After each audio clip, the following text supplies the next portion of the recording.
Lieutenant Colonel Laguna. Santi Mendoza, tapos si Nelson. Yun ang Nelson. pagkasunod-sunod nun, di ba? Sabi kasi, nakausap niya si Colonel Leonardo.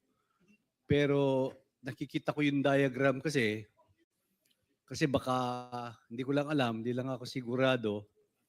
Kasi different yun, parang parallel po yun eh. Kaya naitanong ko si Art Solis kung by that time nandun po sa PCSO o baka kinamit yung telepono, sinabi ni Santi. So, yun lang po yung aking analysis. Personal analysis ko lang po yun. Kaya nag-ano po ako kay Congressman Benny Abante. So that time, nandun pa po Andun pa po. si Nung namatay po Colonel si, Arda Solis. nung Opo. namatay Nung po, namatay. yung day mismo no July, Mm. parang wala akong Pero naalala po. on that duration, doon nakastay si Naka, Art Solis sa PCSO. naka-detail po Naka-detail siya pero doon. parang wala siya nung time na yun po, nasa Davao sila kasi pandemic eh. Ako lang po Sige. ang bumalik ng Manila. Thank you. The Pero time. Mr. Chairman, di ba in-invite na natin si Colonel Arda Solis ba? Yes, SPO for Art SPO4, Marsolis. oo. Marshals. Kung mahanap po natin na Gerald Torre, hanapin po natin si Arda Solis. We have continuous efforts regarding that matter, sir. Thank you, General. Thank you, Mr. Chairman. Thank Chair. you. Yes, continue. There was a number of relatives that you have sa PSSO, hindi ba? Number, Of like relatives, I mga hired. kamag-anak mo. Yes po, Oo. yes po. Okay, Mr. how Chair. many of them na Mm. hinire mo sa Mm. PCSO ng mga kamag-anak mo? Mm, Will you mention that here, please? Isa, secretary, charity.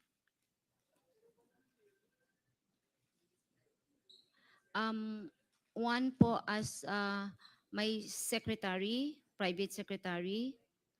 And then yung isa po is parang executive assistant 3.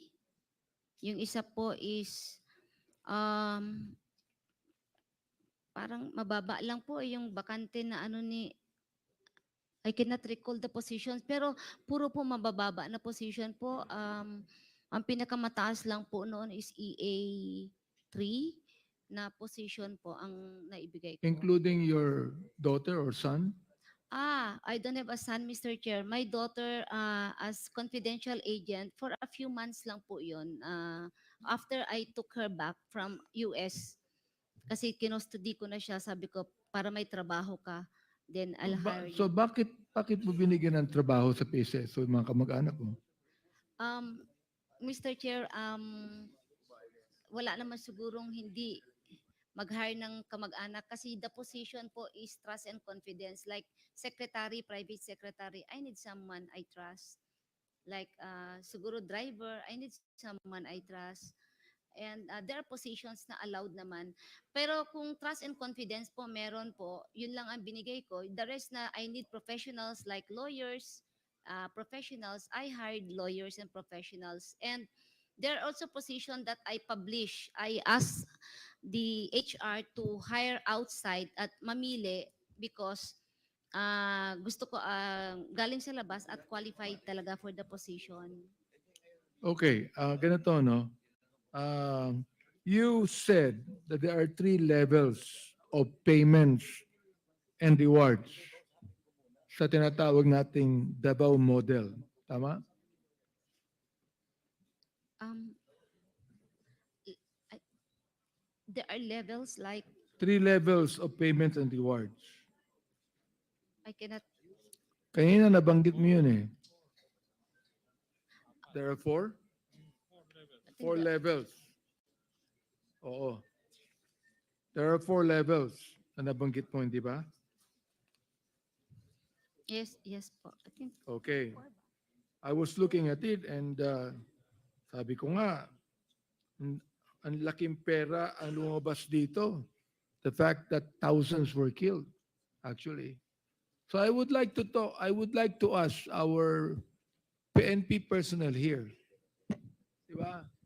General Torre. Nakita ko yata si General Karamat dito ha. I'd like to ask them if you share the statement of Colonel Garma na meron apat na level ng payment and rewards to policemen na pumatay ng mga drug pushers, drug lords, drug traffickers. Do you share that statement? General Torre, do you deny or do you share the statement? Sir, I have no personal knowledge regarding that matter. Ay- Because truth to tell, sir, if I may be allowed to speak candidly, that's something that's the kind of system that will eventually be relatively researched. That's not against. So you're that's saying not that within you the have law. no So personal knowledge I of don't that, have personal knowledge regarding that and matter, you have sir. not heard it even. No, sir. No, you haven't. Colonel Patay, Yes, Mr. Chair. Dinay mo kanina. Are you still denying it now? Wala po akong knowledge yan, Mr. Chair. You have no personal knowledge then. Wala po, Mr. I'd like Chair. to ask, where's Colonel Marcos? Colonel Marcos, do you share the statement that was given to us by Colonel Garma about the payment and rewards, or you also deny that? Pertaining to the reward system, sir, mga po nag-circulate po yan sa buong organization.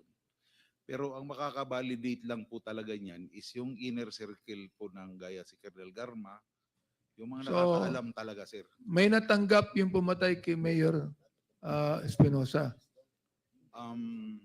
Wala naman po akong natanggap doon, sir, kasi may operation. Hindi ikaw ang sinasabi ko. May natanggap ba yung mga pumatay? Hindi naman ikaw ang pumatay, di ba? po, sir, hindi naman po. O, yun pala naman eh. O, ang natanong ko, meron ba natanggap yung pumatay? Wala naman po siguro, sir, kasi, Hindi mo alam. opo, yung unang... Si Major Laraga, may natanggap ba siya? Wala po yata, sir. Ngayon, sir, yung war on drugs kasi, sir, nung umpisa, wala pong ganyang reward system. Yung talagang operation, true operation on listed drugs personalities. Pero napansin siguro, sir, nung administration na medyo walang masyadong nagpa-participate. So nung nakakulong na po ako, sir, naka-restricted, parang narinig ko, sir, na nag-umpisa na po yung reward system to encourage other officers, other personnel. Nakatanggap si Major Laraga at yung mga pulis, hindi mo alam. Hindi po Kasi Luca, nakakapagtaka na papatay nila sa loob ng selda eh. Si Mayor Espinosa eh. Nakakapagtaka kahit sino. At tanungin mo, nakakapagtaka, nakakulong na yung tao eh. Papatayin nyo. Oh, ngayon, nalaman natin mayroong payment and rewards. Hindi mo alam, hindi ka nakatanggap dahil hindi naman talaga ikaw ang pumatay, di ba? Yes, Mr. Chair. Oh, at hindi mo alam na mayroong payment and reward na binibigay sa mga pumatay. Tama ako, mali? It's true na naririnig po ng kapulisan yan, sir. Pati ako, sir, naririnig ko po.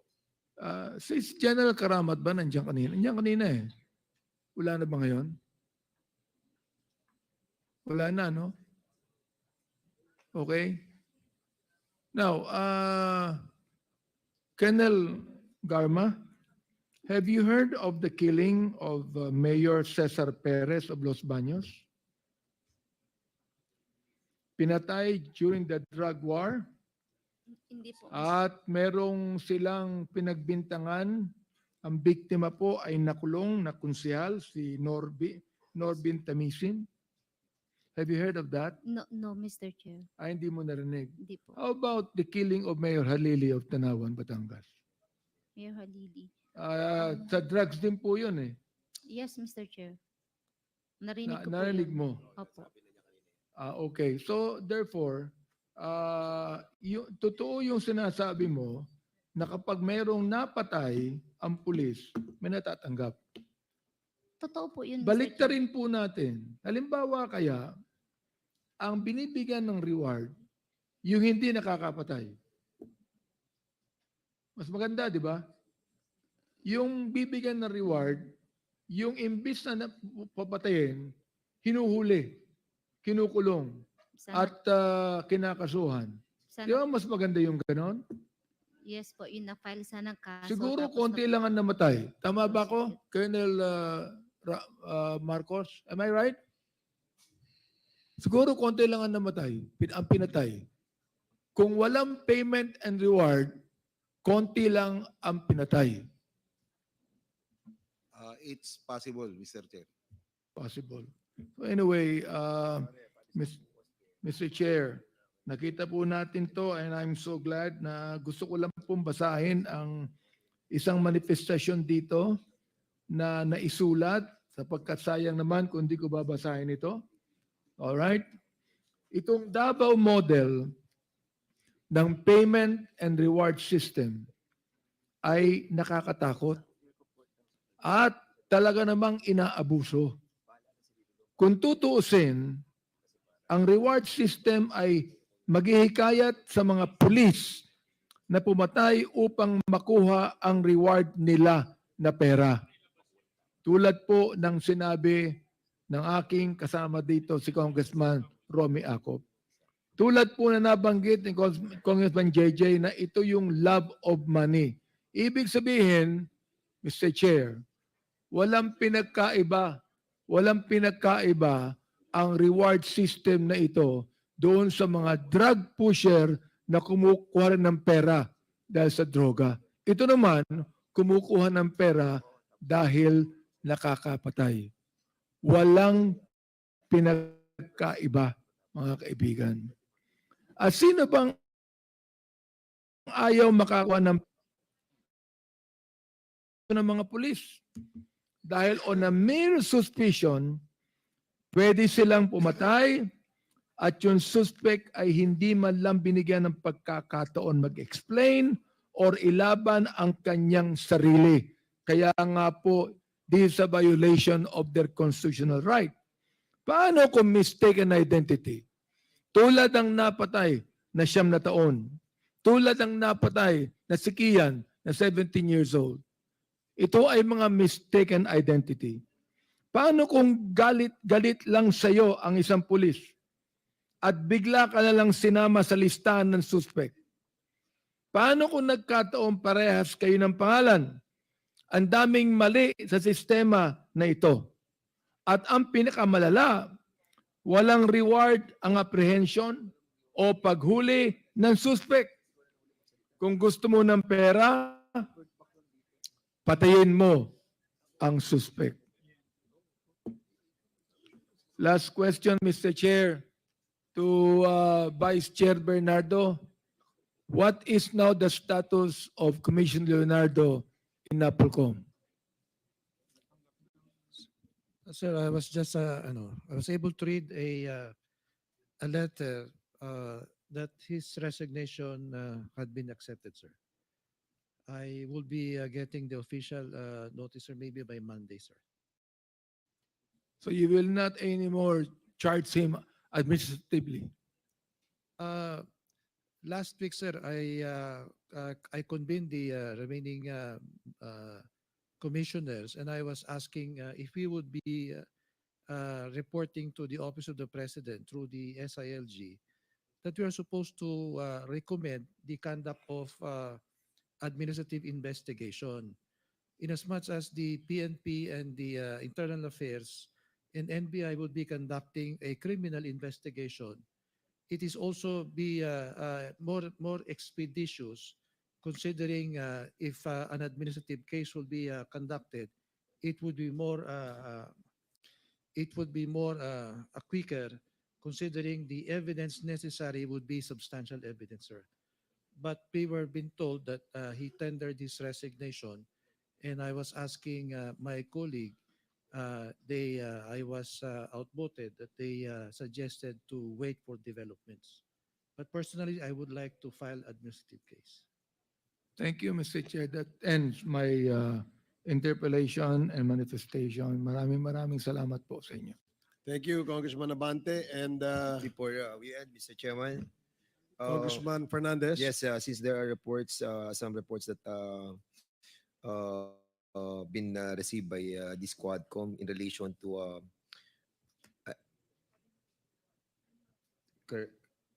Corporal Junjun Ubales had been detained in Quezon City Quezon City Jail, yes. Quezon City Jail, and since there are tricky reports about him being detained on that detention center, may I move that we instead transfer him in the custody of the House of Representatives?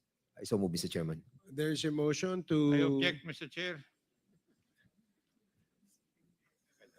so before I think know the was objection one of who moved Congressman. for his detention. I was the one who moved for his detention for lying. Now, if he's going to tell the truth, then I will have the objection. 1 minute suspension. Hindi, okay.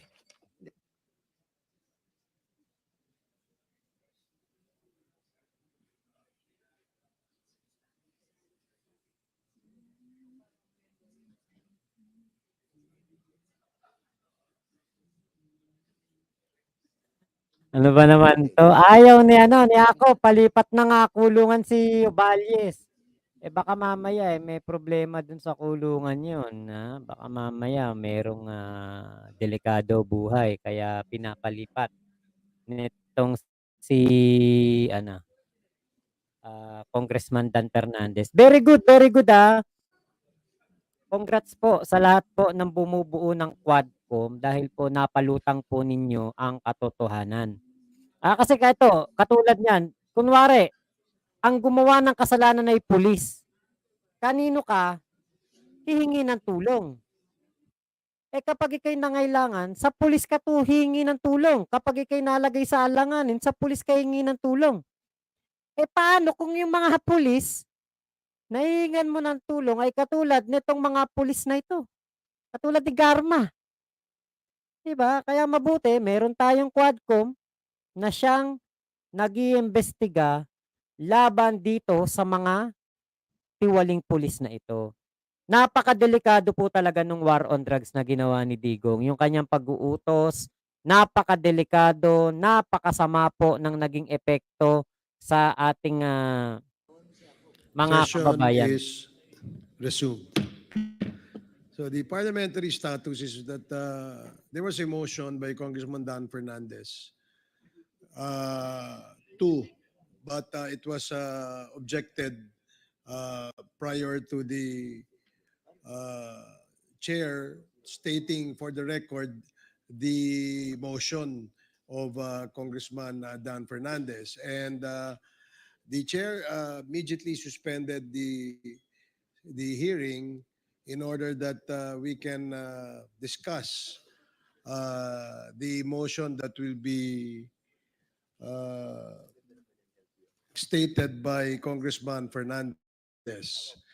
And since there was an objection, nevertheless, the chair would like to state for the record the motion moved by Congressman Dan Fernandez. There's a motion to transfer the detention of certain Sergeant Uballes from Quezon City Jail, whom we cited in contempt in the last hearing, and be transferred to the detention facility in the House of Representatives. And there was an objection by Congressman Kop. Since there's an objection, we'd like to divide the House. Mr. Chair. Yes, Congressman Bante. Just Mr. proper, Chair. Mr. to divide the House. But Yeah. do have a quorum. Yes. Mr. Chairman, We have a may I be allowed to have a small statement? Mr. Chairman, I don't want to go into voting anymore, since we respect din also the sentiment of Chairman Akop, since we were not able to tell him the issue beforehand, and after the suspension that you have ruled, I have spoken with Chairman Akop. So most likely, Mr. Chairman, let's give a moment with Chairman Akop, and I move that we suspend another minute for it. Okay, session is suspended.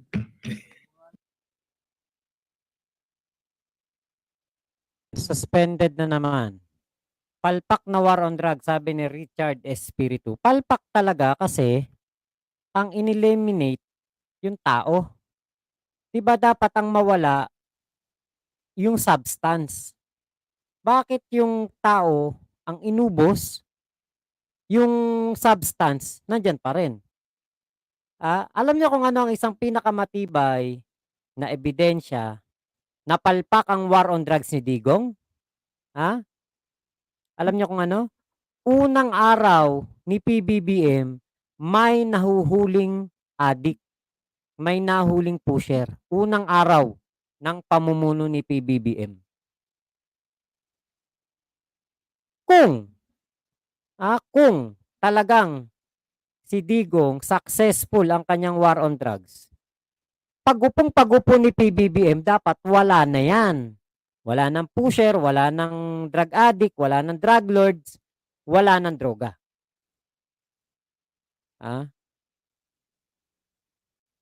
Dito pa lang sa nalaman natin dito ngayon, kapag pagtatapat ni Garma, maliwanag na maliwanag, ang pamumuno ni Digong ay isang malaking sindikato. Malaking sindikato ang grupo ni Digong. Yung kanyang pamamahala. Biruin mo, gawin mo ba namang economic advisor gawin mo economic advisor si Michael Yang. Diba? Kaya po talagang mahirap at walang katuturan yung war on drugs. Pinagkakitaan lang ng mga ibang pulis na ganid sa pera, 'di ba? Sinabi na nga ng nitong si Garma yung katotohanan, reward system. Andyan yung reward system. Eto, napansin ko, tingin ko, baka kaya po nagtatalo o pinapa-move na malipat ng kulungan yung si Hearing is Ovalde. resumed.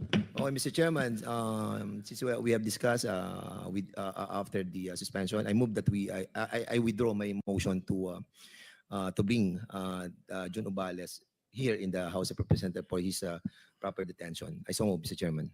Okay, there's the motion was withdrawn, so there is nothing to vote on. So the next favorite motion is the favorite motion of Congressman Paduano. May isa pa. Mr. Chairman, just one admin matter to be taken up in regards to the motion for reconsideration that was submitted to us by Colonel Garma on her checkup. So I think we have to consider that request, Mr. Chairman. So is that a motion? I move to grant the request of Okay. Congress There is a Colonel motion. Garma. There is a motion to grant the request of Colonel Garma to seek a immediate medical attention, and that the House physician will accompany her in the hospital that she wants to visit. Mr. Chair, Is there Mr. a Chair, second? Mr. Chair, before, I will not object on the motion. Okay. But I just would like to ask Colonel Garma, because one of the reasons why we would like to grant the motion is that she has a constitutional right. So I would like to ask her again if she believes that everyone has a constitutional right. Yes or no? Yes, Mr. Chair. Okay. I second the motion. Okay, there's a wala tuloy ako. It was duly seconded. Any objections? No objections? Hearing none, the motion is approved. Mr. Chairman, Yes, DSJJ Suarez. after a grueling 13 hours of Quadcom hearing, I think I have two more witnesses that I'd like to, if the body will so, but given that everybody's a little bit tired and weary, I Mr. Chair, object. I object. given that everybody's a little bit too tired and weary, and considering that we're supposed to be on break, I move that we suspend the Quadcom hearing, Mr. Chair. So moved. There is a motion Mr. Chair, to Mr. suspend the Chair, Quadcom Mr. Chair, hearing. dali lang po, Mr. Chair. We'd like to greet Colonel Garma a happy birthday because it's her birthday on October 16. Am I right? Happy birthday. So there's a motion to suspend this hearing. And I'd like, there's no objection. The motion is approved. Thank you to all our resource persons, and we hope that in the next Quadcom hearing, you will still attend.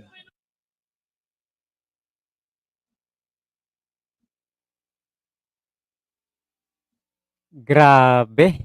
Grabehan 'to, 'tong, Quadcom, galing ano.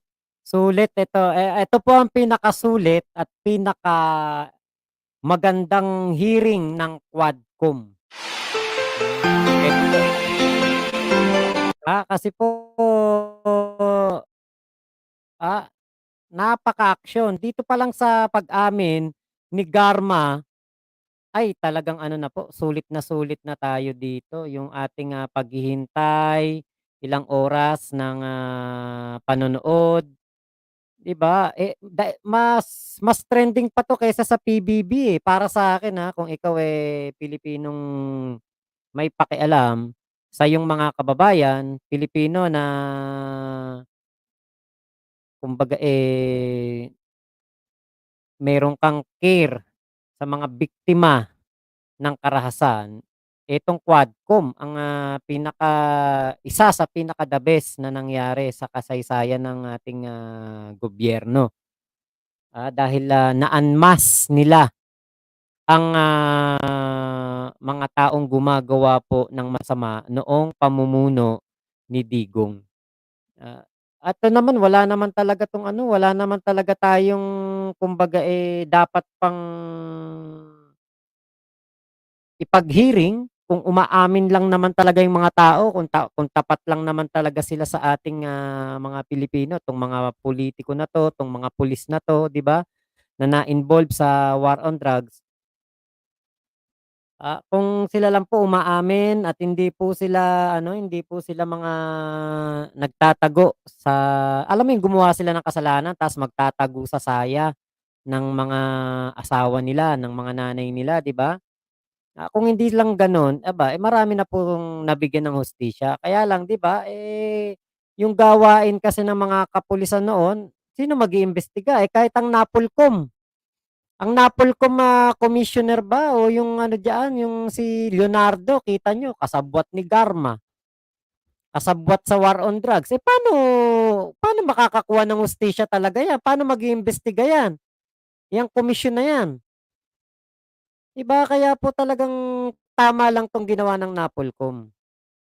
Ano 'yan Lod, sa harap ba Digong, Quadcom, baka sabihin ni Garma pinilit siya babaliktad na naman. Hindi po, wala pong ano, wala pong pasabi kung haharap o hindi.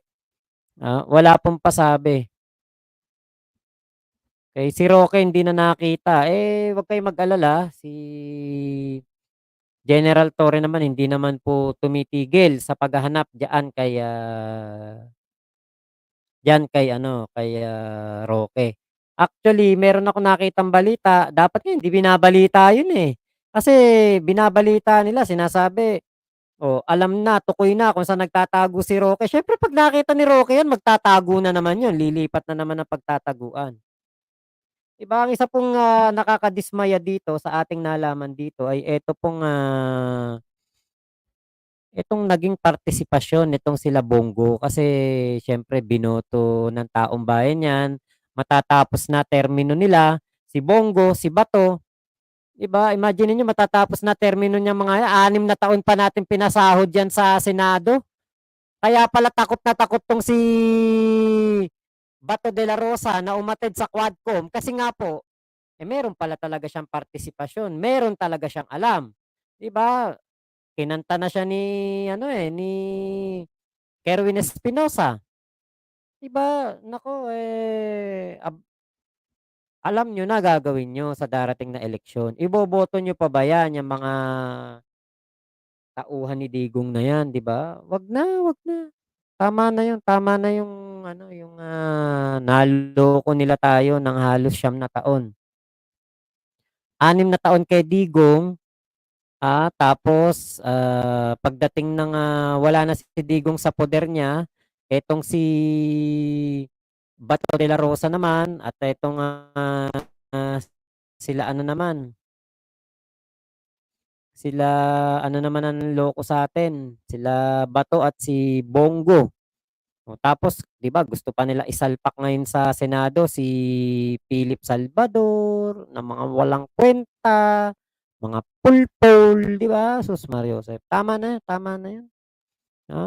Wag na tayong magdagdag ng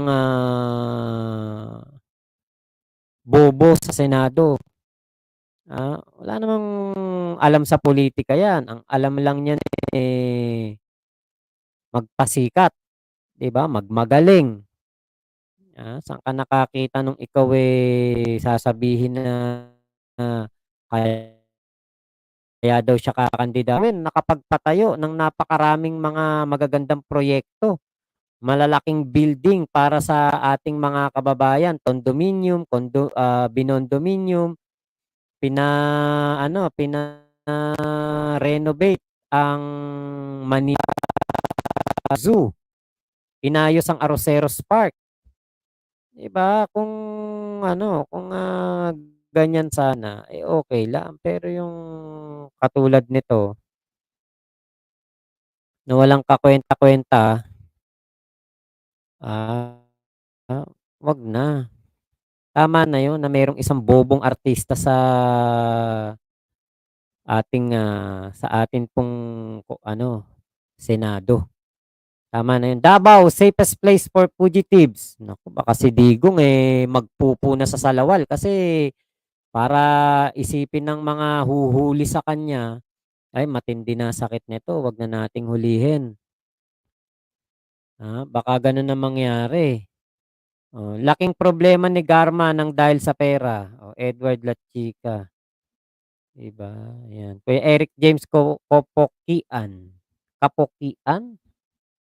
Apolonio Go, ayan.